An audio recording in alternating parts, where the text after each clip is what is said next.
Right ఇక details చూసుకుంటే Telangana CM Revanth Reddy ఢిల్లీకి చేరుకున్నారు. రాత్రి 7:30 భారత్ మండల్లో ప్రధాని నరేంద్ర మోడీ ఏర్పాటు చేసే విందుకు హాజరు కానున్నారు. కృత్రిమ మేధస్సు సదస్సు ఏఏ సదస్సుకు వచ్చిన విదేశీ ప్రతినిధులు, పలు రాష్ట్రాల ముఖ్యమంత్రులను ఈ విందుకు ఆహ్వానించారు ప్రధాని మోడీ. రేపు సదస్సులో సీఎం రేవంత్ రెడ్డి పాల్గొనున్నారు. ఇక ఇదే సదస్సులో పాల్గొనేందుకు ఏపీ సీఎం చంద్రబాబు రేపు ఢిల్లీకి వెళ్లనున్నట్లు సమాచారం. ఇక ఇదే అంశంపై మరింత సమాచారాన్ని మా ప్రతినిధి సుబ్బు అందిస్తారు. చెప్పండి సుబ్బు, అప్డేట్స్ ఏంటి?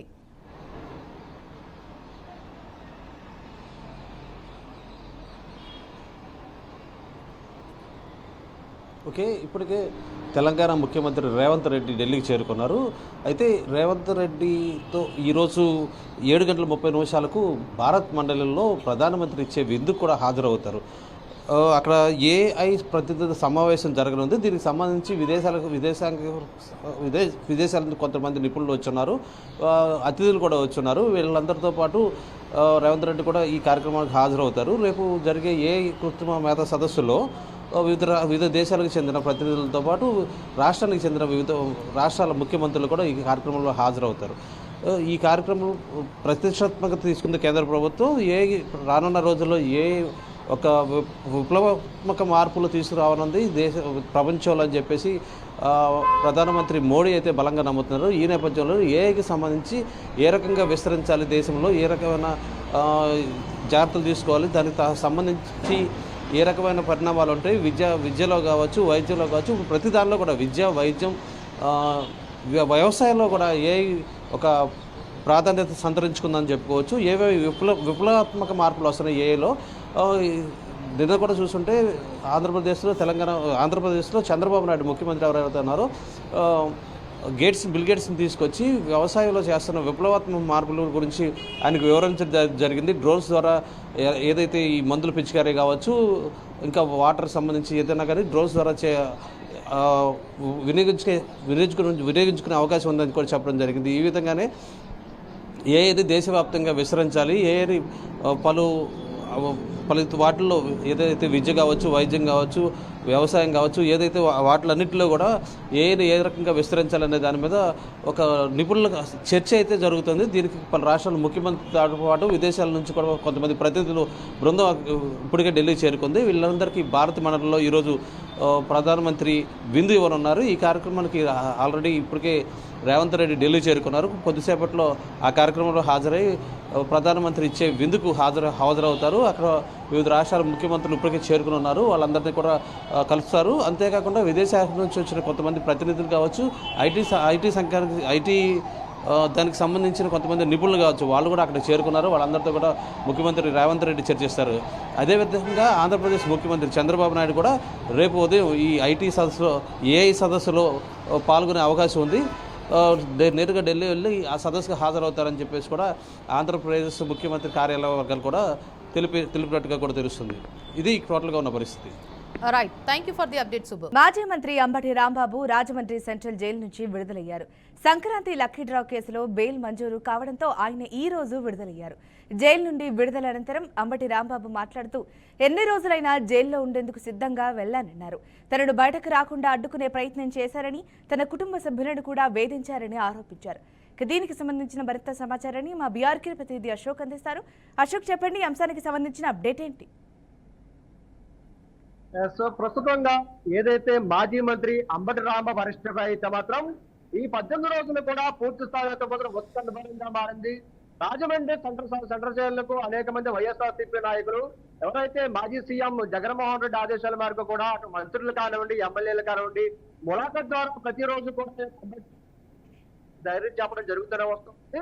అది ఎట్టకలకు గత ఏదైతే 4 రోజులు 5 రోజుల క్రితం మాత్రం ఏదైతే కేసులో బెయిల్ వచ్చినప్పటికీ మరలా దీన్ని పూర్వంలో మరొక కేసులో ఇతనికి బెయిల్ రాకుండా పునర్వించడంతో మరొకరికి జైలు శిక్ష అయితే మాత్రం మళ్ళీ ముందుకు సాగించడం జరిగింది. అయితే ఏదేమైనప్పటికీ కూడా ఈ రోజు అయితే మాత్రం మరొక విధంగా అయితే మాత్రం ప్రస్తుతం ఎవరైతే వైసీపీ నాయకులు మాత్రం జరుపుకున్నా రాజమండ్రిలో ఏదైతే ఈ సెంట్రల్ జైలు వద్ద పూర్తి స్థాయిలో అయితే మాత్రం ప్రతి ఒక్కరు కూడా సంక్రాంతి సంబరాలు కాదు, అదేవిధంగా పూర్తి సంబరాలు అయితే మాత్రం అయితే మాత్రం ఈ యొక్క వైసీపీ నాయకులు కార్యకర్తలు జరుపుకోవడం జరుగుతుంది. అయితే ఎవరైతే అంబటి రాంబాబు ఏదో సెంట్రల్ జైలు నుంచి బయటకు రిలీజ్ అయ్యి వచ్చిన తర్వాత ఆయన పత్రిక విలేకరులతో మాట్లాడడం జరిగింది. అయితే నేను ఏదైతే జైలుకు రావడం సంతోషంగానే ఉంది, వెళ్ళడం కూడా సంతోషంగానే ఉంది. 18 రోజుల పాటు నన్ను జైల్లో పెట్టి నానా రకాల ఇబ్బంది పెట్టాలి. పూర్తి స్థాయి చంద్రబాబు ఈ యొక్క లోకేష్ కూడా పూర్తిగా ఎప్పటి నుంచో నా మీద వేటు వేశారు, నన్ను అరెస్ట్ చేయాలని చెప్పేసి చూడడం జరిగిందని చెప్పేసి కూడా ఆయన చెప్పడం జరిగింది. తన కుటుంబీల మీద అదే విధంగా పూర్తిగా కూడా ఏదైతే దాడి చేశారో ఈ దాన్ని పూర్తిగా నిమరసంగా దాన్ని మానిటరేటర్ చేసిన చంద్రబాబు లోకేష్ చేయడం జరిగింది. దీన్ని పూర్తిగా పక్కతో పెట్టి నన్ను పూర్తిగా ఇబ్బంది పెట్టాలని చూడడం జరిగిందని చెప్పేసి కూడా అంబటి రాంబాబు చెప్పడం జరుగుతుంది. ఒకసారిగా చూసుకున్నట్లయితే అంబటి రాంబాబు ఒక ఆవేదనంగా అయితే మాత్రం వ్యక్తం చేసిన తనలో ఉన్న ఎప్పటికీ తగ్గదు. ఏది బాధలు పెట్టినా ఎన్ని కష్టాలు పెట్టినా పూర్తిగా కూడా ఇప్పుడైతే వైఎస్ రాజశేఖర రెడ్డి వెనక ఉన్నారు. అదే విధంగా మీరు ఎన్ని నన్ను ఆటంకాలు చేసినా, ఎన్ని కేసులు పెట్టా, ఎన్ని రోజులు కాదు సంవత్సరం జైల్లో పెట్టా సరే మరలా నేను జగన్మోహన్ రెడ్డి తోటే నడుస్తానని చెబుతాను. ప్రజాస్వామ్యంలో పూర్తి స్థాయిలో ఏదో ఒకరు సమాధానం చెప్పాలని చెప్పేసి కూడా అంబటి చెప్పడం జరిగింది. అయితే పూర్తిగా ఎవరైతే హోమ్ మినిస్టర్ అనితలు అయితే మాత్రం పూర్తిగా మానిటర్ చేసినంత కూడా లోకేష్ చేతిలోనే ఉంది. లోకేష్ ఎలా చెప్తే అలాగే మంత్రులందరూ కూడా వినడం జరుగుతుంది తప్ప ఇందులో చేసేది ఏమీ లేదు.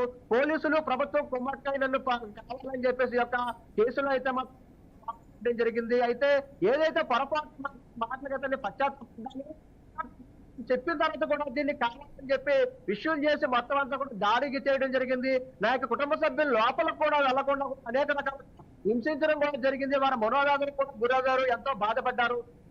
ఈ విషయం అయితే మాత్రం వదిలేదు. మళ్ళీ నాకు ఒక రోజు వస్తే దాన్ని పూర్తిగా కూడా దీనిపై ఎటువంటి చర్యలు తీసుకోవాలి మా ప్రభుత్వం పూర్తిగా తీసుకుంటుందని చెప్పేసి కూడా మాజీ మంత్రి అంబటి రాంబాబు అయితే చెప్పడం జరిగింది. అది ఏదేమన్నప్పటికీ కూడా ఒక్కసారిగా చూసుకుంటే రాజకీయ కక్షలు ఏ విధంగా ఉన్నా సరే ఇటు కుటుంబం కానివ్వండి, అదే విధంగా ఇక కుటుంబ సభ్యులపై కూడా కక్షలు చేయడం అనేది ప్రభుత్వానికి సంబంధించిన ఇది కాదని చెప్పేసి కూడా మంత్రి అంబటి రాంబాబు అయితే చెప్పడం జరుగుతుంది. ఒకవైపు చూసుకుంటే ఈ రోజు ఏదైతే యొక్క అంబటి రాంబాబు ఏదైతే యొక్క సెంట్రల్ జైలు నుండి రిలీజ్ కాకపోతున్నారో ఒక్కసారిగా అధికారులు నాయకులందరూ సెంట్రల్ జైలుకు చేరుకుని ఆయన ఘన స్వాగతం పలికి పూర్తి స్థాయిలో అయితే మాత్రం ఆయనకి ఎక్కడికైతే పూర్తి స్థాయిలో తీసుకెళ్లారు అదే విధంగా ప్రతి ఒక్కరు కూడా ఆయనకి తగ్గ వీడుకలుగా జరుపుతున్నారు. Right, thank you Ashok for the update. Mancherial జిల్లా క్యాతన్పల్లిలో తీవ్ర ఉద్రిక్త పరిస్థితులు నెలకొన్నాయి. మంత్రి వివేక్ కాన్వాయ్పై దాడి కేసులో బీఆర్ఎస్ నేత బాల్కా సుమన్ను పోలీసులు అరెస్ట్ చేశారు. అయితే సుమన్ను అరెస్ట్ చేసేందుకు ఆయన ఇంటికి బారిగా వెళ్లిన పోలీసులను బీఆర్ఎస్ కార్యకర్తలు అడ్డుకునే ప్రయత్నం చేశారు. దీంతో సుమన్ ఇంటి వద్ద తీవ్ర ఉద్రిక్త పరిస్థితులు నెలకొన్నాయి. ఇక ఉద్రిక్తత పెరగడంతో బీఆర్ఎస్ కార్యకర్తలను పోలీసులు చెదరగొట్టి సుమన్ను అరెస్ట్ చేశారు. అరెస్ట్ అనంతరం బాల్కా సుమన్ను మంచిర్యాల ప్రభుత్వ ఆసుపత్రికి తరలించి వైద్య పరీక్షలు నిర్వహించారు. అనంతరం రామగుండం వైపు తరలించారు. ఇక ఇదే అంశానికి సంబంధించి మరింత సమాచారాన్ని మా ప్రతినిధి రాజు అందిస్తారు. రాజు, చెప్పండి, ఈ అంశానికి సంబంధించిన అప్డేట్ ఏంటి? ఎస్ మానస, బీఆర్ఎస్ మాజీ ఎమ్మెల్యే బాల్కా సుమన్ను పోలీసులు అయితే అరెస్ట్ చేశారు. సో కొద్దిసేపటి క్రితమే క్యాతన్పల్లిలో ఉన్న తన నివాసం నుంచి పోలీసులు అయితే అరెస్ట్ చేసి తీసుకెళ్లారు. నిన్న ఏదైతే చైర్మన్ క్యాతన్పల్లికి సంబంధించిన మున్సిపాలిటీలో చైర్మన్, వైస్ చైర్మన్ల ఎక్స్ అఫీషియో ఓటు వినియోగించుకునేందుకు వచ్చిన మంత్రి వివేక్ వెంకటస్వామి, ఎంపీ గడ్డం వంశీకృష్ణ కాన్వాయ్ పైన దాడి చేసిన నేపథ్యంలో ఇదంతా కూడా జరిగింది.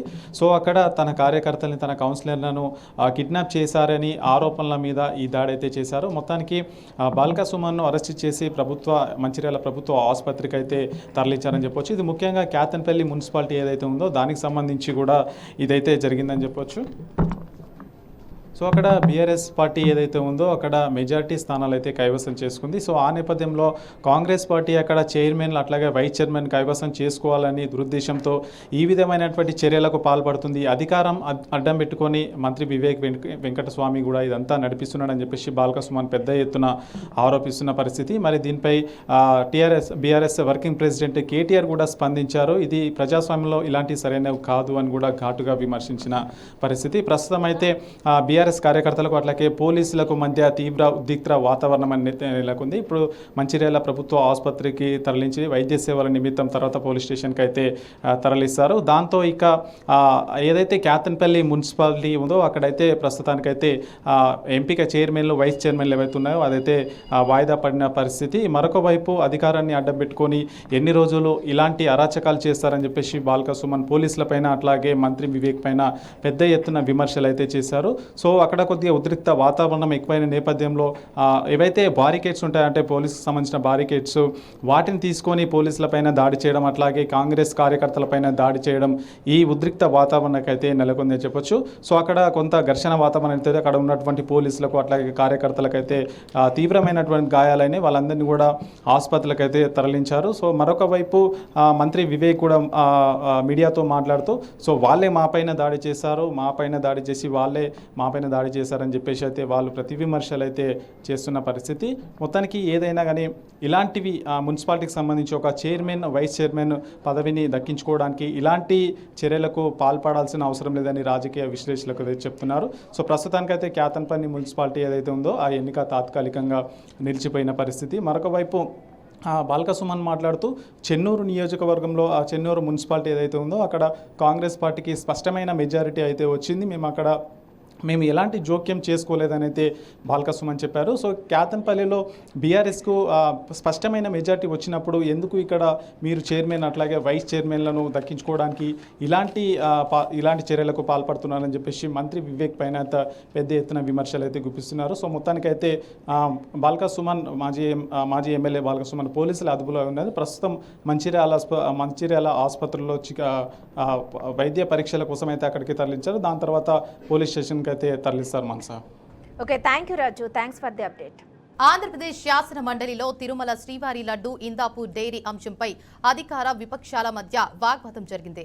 ఇందాపూర్ హెరిటేజ్ డైరీతో టీటీడీకి నష్టం జరుగుతోందని వైసీపీ నేత బొత్స సత్యనారాయణ ఆరోపించారు. ప్రభుత్వం వాస్తవాలపై చర్చించడం లేదని మండిపడ్డారు. ఇక తిరుమల లడ్డులో కల్తీ జరిగిందని ప్రభుత్వం తప్పుడు ప్రచారం చేస్తుందన్న ఆయన ప్రభుత్వమే శ్రీవారిపై రాజకీయాలు చేస్తుందని కౌంటర్ ఇచ్చారు. అయితే వైసీపీ ఆరోపణలను ఖండిస్తూ దేవుడిపై రాజకీయాలు చేస్తున్నారని, కావాలనే హెరిటేజ్ పై బురద జల్లుతున్నారని టీడీపీ నేతలు మండిపడ్డారు.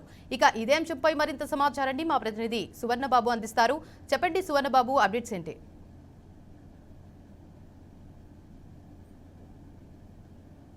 యాదేవిక ఏపీ శాసన మండలిలో ఈ రోజు తీవ్ర ఉద్రిక్తత చోటు చేసుకుంది అనుకోవచ్చు. తిరుమలలో శ్రీవారి లడ్డు తయారీలో వినియోగించే నెయ్యి అంశంపై రాజకీయ దుమారు చెలరేగింది అనుకోవచ్చు.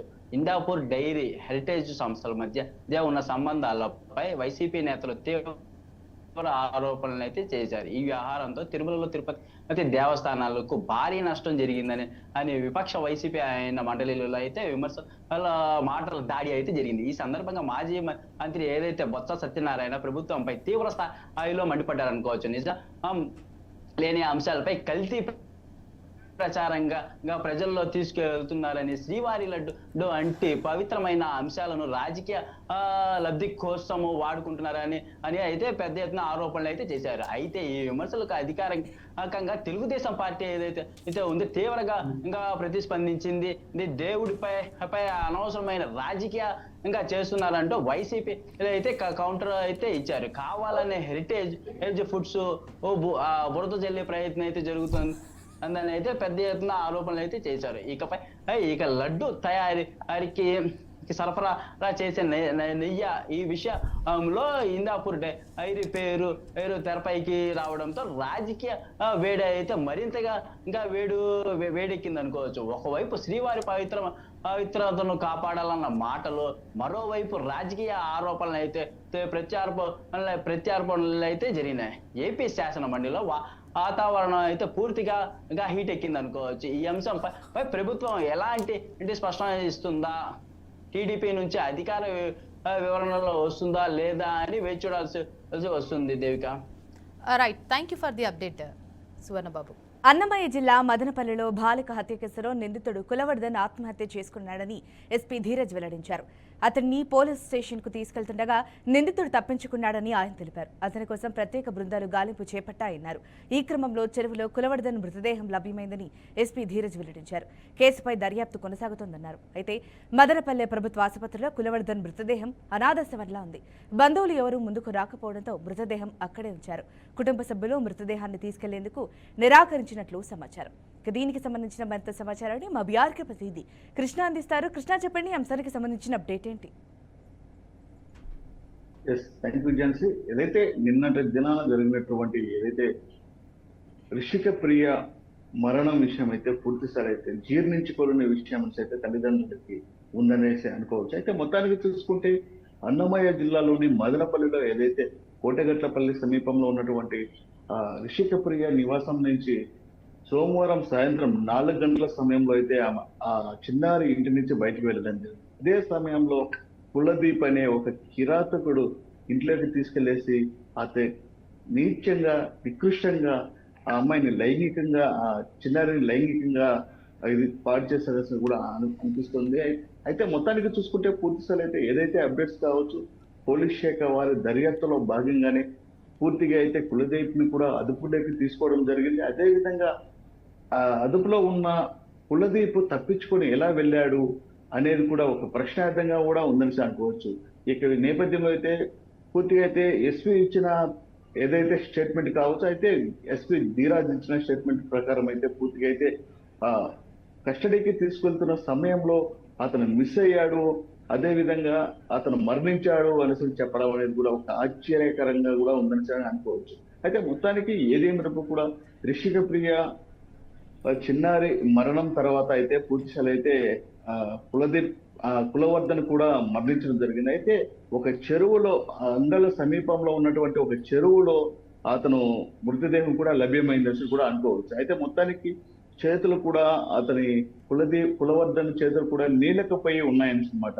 అయితే ఈ యొక్క చేతులు నీలకపోవడం, అదే విధంగా అతను ఆత్మహత్య చూస్తే పూర్తిశాలు అయితే ఇది ఒక పక్కాగా జరిగింది అన్నట్టు కూడా తెలుస్తుంది. అయితే పలు రకాల విమర్శలు కూడా దారితీస్తున్న పరిస్థితి అయితే కనిపిస్తుంది. అయితే తల్లిదండ్రులు చేశారా లేక పోలీస్ శాఖ వారు చేశారా, ఇది ఎవరు చేశారు అంటే కూడా పలు రకాల అనుమానాస్పదంగా కూడా ఉందని కూడా అనుకోవచ్చు. అయితే మొత్తానికి ఏదేమైనప్పుడు కూడా పూర్తిస్థాయి అయితే చిన్నారి రిషికప్రియ చనిపోవడము వాళ్ళ తల్లిదండ్రులు జీర్ణించుకోవాల్సిన అంశంగా మారిందనేసి అనుకోవచ్చు. అయితే ఈ రోజు ఉదయం కూడా చిన్నారి రిషికప్రియ దాన సంస్కారాలు కూడా అయిపోయాయి. అదే విధంగా దాన సంస్కారాల అనంతరము పూర్తిగా అయితే కులదీప్ మృతదేహం కూడా లభ్యమైంది అంటూ కూడా మీడియా సమక్షంలో కూడా ఎస్పీ ధీరాజ్ కూడా వెల్లడించారు. అయితే ఈ యొక్క విషయాన్ని అయితే ఏ విధంగా చూడొచ్చు అంటే పూర్తిసారి అయితే ఏదైతే కులదీప్ సంబంధించినటువంటి మృతదేహం కావచ్చు, అదే విధంగా చిన్నారి రిషికప్రియ హత్య కావచ్చు. అయితే పూర్తిగా ఈ రెండు కోణాల్లో చూస్తే పూర్తిగా అయితే ఏదైతే పోలీస్ శాఖ వారైతే పూర్తిగా అప్డేట్స్ కూడా ఇవ్వడం జరిగింది. మనం చూస్తే మదనపల్లి విషయం అయితే ఏదైతే చిన్నారి రిషికప్రియ సంబంధించి కావచ్చు, కులదీప్ కి సంబంధించి అయితే రెండు కోణాల్లో అయితే పోలీస్ శాఖ వారైతే దర్యాప్తు చేస్తున్నారు. అదే విధంగా పూర్తిగా రిషికప్రియ సంబంధించి అప్డేట్ కూడా మినిట్ టు మినిట్ కూడా పోలీస్ శాఖ వారు కూడా ఇచ్చారని కూడా పూర్తిగా మనకు తెలుస్తుంది. Jhansi, right, thank you Krishna for the update. విశాఖలోని ఏయూలో తీవ్ర ఉద్రిక్త పరిస్థితులు నెలకొన్నాయి. యూనివర్సిటీ ప్రాంగణంలో గత కొన్ని రోజులుగా జరుగుతున్న ఆర్ఎస్ఎస్ కార్యక్రమాలను ఏయూ విద్యార్థులు అడ్డుకున్నారు. దీంతో ఇరు వర్గాల మధ్య వాగ్వాదం, ఘర్షణ చోటు చేసుకుని పరిస్థితి ఆందోళనకరంగా మారింది. తమపై దాడి జరిగిందని పలువురు విద్యార్థులు ఆరోపిస్తున్నారు. దీంతో విద్యార్థి సంఘాలు అత్యవసర సమావేశం నిర్వహించి ఉమ్మడి పోరాట కార్యాచరణ ప్రకటించే అవకాశం ఉంది. ఇక ఇదే అంశానికి సంబంధించి మరింత సమాచారాన్ని మా ప్రతినిధి ప్రేమ్ అందిస్తారు. ప్రేమ్, చెప్పండి, ఈ అంశానికి సంబంధించిన అప్డేట్ ఏంటి?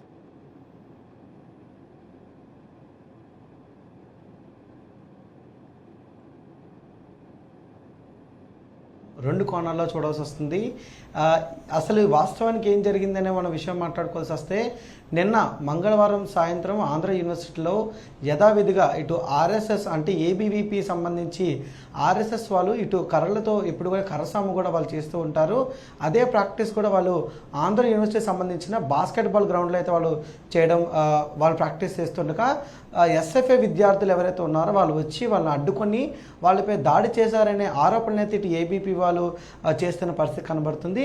అయితే దీంట్లో ఇటు ఏబీవీపీ వాళ్ళు ఒక రకమైన వర్షన్ చెప్తున్నారు, మరో వర్షన్ ఇటు ఎస్ఎఫ్ఏ వాళ్ళు ఇంకొక వర్షన్ చెప్తున్నారు. ఇటు ఆంధ్ర యూనివర్సిటీ అనేది 100 ఏళ్ల చరిత్ర కలిగిన యూనివర్సిటీ.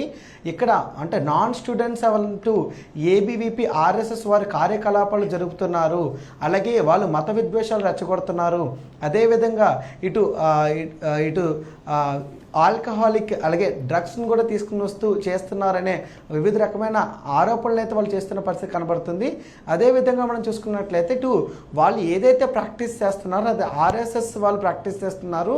వాళ్ళు కర్రసామును ప్రాక్టీస్ చేస్తూ బాస్కెట్బాల్ గ్రౌండ్లో వాళ్ళు ఈ కాషాయానికి సంబంధించిన జెండాలు కూడా పాతడం కూడా ఇటు చర్చనీయాంశంగా మారిన పరిస్థితి కనబడుతుంది. ఇదే నేపథ్యంలో ఇటు ఎస్ఎఫ్ఐ విద్యార్థులు అలాగే ఎస్ఎఫ్ఐ నేతలు అందరూ కూడా వచ్చి వాళ్ళపై దాడి చేసిన పరిస్థితి కనబడుతుంది. అయితే ఈ దాడులు అయితే ఇరు వర్గాలు కూడా దాడి చేసుకోవడం కూడా జరిగింది. ఇదే నేపథ్యంలో ఇటు ఏఎస్ఎఫ్ఐ అటు ఏబీవీపీ వారు మధ్యన పెద్ద ఘర్షణ అయితే నెలకొనడం కూడా జరిగింది. ఈ నేపథ్యంలో కొద్దిసేపటికి అక్కడ పోలీసులు కూడా ఘటనా స్థలానికి చేరుకొని మొత్తం అంతటిని కూడా ఇటు సెటిల్ అవుట్ చేసిన పరిస్థితి కనబడుతుంది. ఇదంతా నిన్న జరిగింది మానస. అయితే ఈరోజు మళ్ళీ ఉదయం వచ్చేసరికి మాత్రం ఇటు మరింత ఉధృత వాతావరణం అయితే నెలకొందని చెప్పాలి. ఇటు ఆంధ్ర యూనివర్సిటీకి సంబంధించి ప్రధాన రిజిస్టర్ కార్యాలయం వద్ద కూడా ఇరు వర్గాలు కూడా చేరుకున్న పరిస్థితి కనబడుతుంది. చేరుకుని ఒకరిపై ఒకరు మరోసారి పరస్పర దాడులు కూడా చేసుకున్నట్టు కూడా మనకి క్లియర్గా కూడా తెలుస్తుంది మానస. అయితే ఇటు ఈ దాడులు చేసుకున్న నేపథ్యంలో పోలీసులు కూడా అక్కడికి వచ్చి వాళ్ళ మధ్యన ఆపుతున్నప్పుడు కూడా పరస్పరంగా కూడా ఆగకుండా వారిపై వారు మరొకరు దాడులు చేసుకున్న పరిస్థితి కనబడుతుంది. అయితే ఇప్పుడు ఈ ఏదైతే ఇటు ఎస్ఎఫ్ఐ విద్యార్థులు మాత్రం గతంలో కూడా మేము వైస్ ఛాన్సలర్కి దీనిపై మేము ఒక నివేదికను అందజేశాము. దీనిపైన మేము ఇక జరుగుతున్న అగత్యాలపై కూడా మేము ఆయనకి రిపోర్ట్ చేయడం కూడా జరిగింది. ఆయన స్పందించిన పరిస్థితి కూడా లేదంటూ కూడా వాళ్ళు వాపోతున్న పరిస్థితి కనబడుతుంది. అయితే ఈ నేపథ్యంలో ఇటు మరొకసారి ఇటు ఎస్ఎఫ్ఐ మరియు ఏబీవీపీల మధ్యన అయితే ఘర్షణ అయితే పూర్తి హీట్ని వాతావరణం తీసుకుని వచ్చింది. అయితే ఏబీవీపీ దీన్ని మరొక కోణంలో కూడా తీసుకుని వచ్చే పరిస్థితి కనబడుతుంది. ఇటు ఇంటర్నేషనల్ ఫ్లీట్ రివ్యూ విశాఖపట్నంలో జరుగుతున్న పరిస్థితి కనబడుతుంది.